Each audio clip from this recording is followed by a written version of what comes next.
So for 37, let's see. So he could win $1 if he lands in red, but remember he paid $2 to play, so his profit would be -1. He wins $1, but he paid $2 to play, so he's in the end minus $1. And the probability of that, the probability of landing on red, is 1/2. For if he lands on blue, he wins $10, but he already paid $2 to play, so he comes out 8 ahead, and the probability of landing on blue is 1/2. So x times p of x would be -1/2, 8 halves, add them together, 7 halves. So $3.50. And I think that's right, 37. They're not agreeing with me. But I think their answer is fishy, so I kind of like my answer for part A. Expectation of the person who plays the game, so -1 times 1/2, 8 times 1/2, 7 halves, 350. I'm liking it.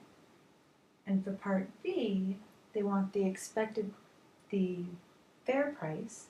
So let's pretend for the moment that you didn't have to pay anything, so that you were just up $1 when you landed on blue half the time, and up $10 when you landed on, that was when you landed on red, up $10 when you landed on blue. So x times p of x is 1/2 plus 5 halves is 6 halves, which is 3. So the fair price of playing the game would be $3. Because normally you'd be up $3, so to counter that so that your expected value is 0, you'd have to pay $3 to play the game. So hopefully that's right. It's not matching the back, but I've done it a couple of times and I keep coming up with the same answer, so I think it's good. Okay, so for 41, each envelope contains a check that the person gets to keep. However, before the person can select an envelope, he or she must pay $10 to play. So first off, we have to find the expectation. If, for number 41, 2 envelopes contain a $5 check and 2 envelopes contain a $20 check. So if we choose a $5 envelope, then we actually come out at -$5 because we had to pay $10 to play. And the probability of that, of getting a $5 check, is 2 envelopes contain it out of the 4 total. So there's basically a 1/2 probability of getting a $5 check and essentially losing $10, or losing $5 because you paid $10 to play. Or we could get a $20 check, in which case we would come out positive $10 because we paid $10 to play. And there's 2 out of the 4 envelopes have the $20 check, and you can test it. 2/4 plus 2/4 is 4/4, 100%. All of our outcomes are listed. So if we just do x times p of x, we get -10/4 and +20/4 for a total of -10 plus 20, 10/4. So 10 divided by 4 is 2.5. So an expected value of $2.50. Let's just check that. They agree. And for part B, they want the probability if this, not the probability, the price to pay if it were a fair game. So let's say now that you didn't have to pay anything for a moment. So if you didn't have to pay anything, you would come out $5 ahead if you got a $5 check, and you would win $20 if you picked a $20 check. And the probability of this was 2 out of 4, and the probability of that was still 2 out of 4, same as last time. So x times p of x would be 10 fourths. X times p of x would be 40 fourths. Add those together and you get 50 fourths, which is 50 divided by 4, it's 25, it's like 6 and a half, I think. 12 and a half. And so normally you would come out that much ahead, so to make it a fair game, that's the price you should have to pay for the ticket. So you're actually done there. So that should be the price you should pay to play, because then it would come out even.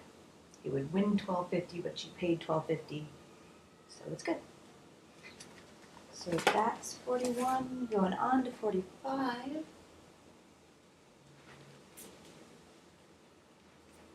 So 45, reaching base safely. Based on his past baseball history, Jim whatever has a 17% chance of reaching first base safely, a 10% chance of hitting a double, a 2% chance of hitting a triple, blah, blah, blah, blah, blah. Determine Jim's expected number of bases for his next at-bat.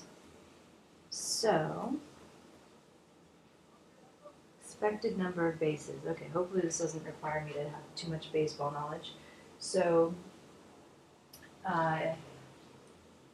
he could reach first base, in which case he would have reached one base, and he has a 17% chance of that. He could hit a double, and he's got a 2% chance of that. A 10% chance of hitting a double, and a 2% chance of hitting a triple, and a 4% chance, an 8% chance of hitting a home run, and then a 63% chance of not getting any bases at all. Determine the expected number of bases. So that's our setup. Just going to do x times p of x for each one. So 0.17, 2 times 0.10 is 0.20, 3 times 0.02 is 0.06, 4 times 0.08 is 0.32, 0 times 0.63 is 0. I guess I should have added all these up to make sure they add up to 100%. You could check it. They do. We've got all the possibilities here. Now if I add all this up, I should get my expected value. So, grab a calculator. We're doing 0.17 plus 0.2 plus 0.06 plus 0.32 gives you 0.75. So about 0.75 bases. Are they agreeing? Where is it? Number 45. Yep, that's our answer. Okay. So that was number 45. Now on to 49.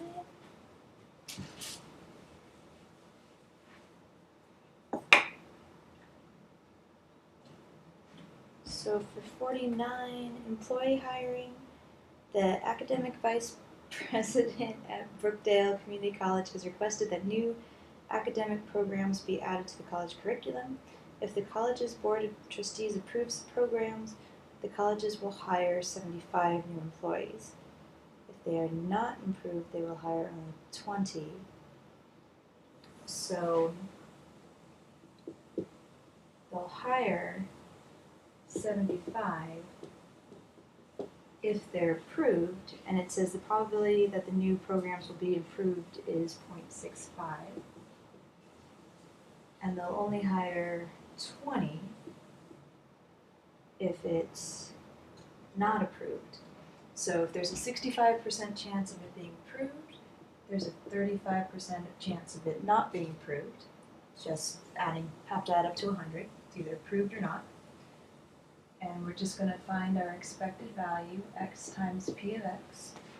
So I'm going to do 75 times 0.65 gives me 48.75, and 20 times 0.35 gives me 7. If I add them up, I should get 55.75, and that should be our answer. Round your answer to the nearest whole number of employees, so they round that up to 56 employees. Excellent. So that's 49, on to 53.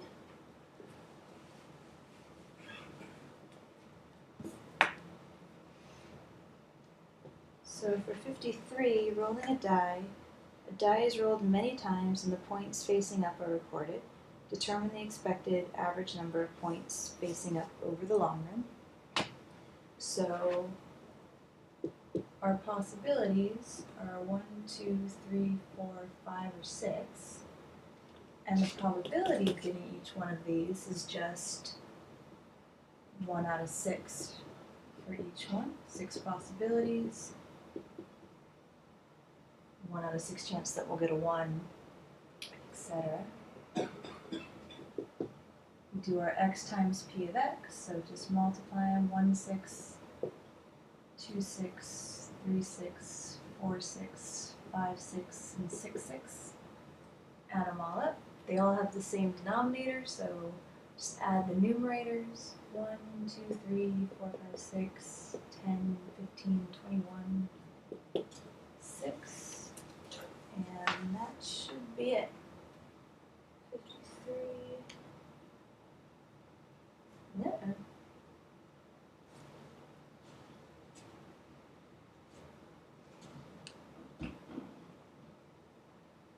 53, they're getting 3.5. Is that what that is? Divide them both by 3, that's 7 divided by 2. Oh, yeah. 3.5. If you just do 21 divided by 6, it should give you 3.5. So we're good there. And that is all.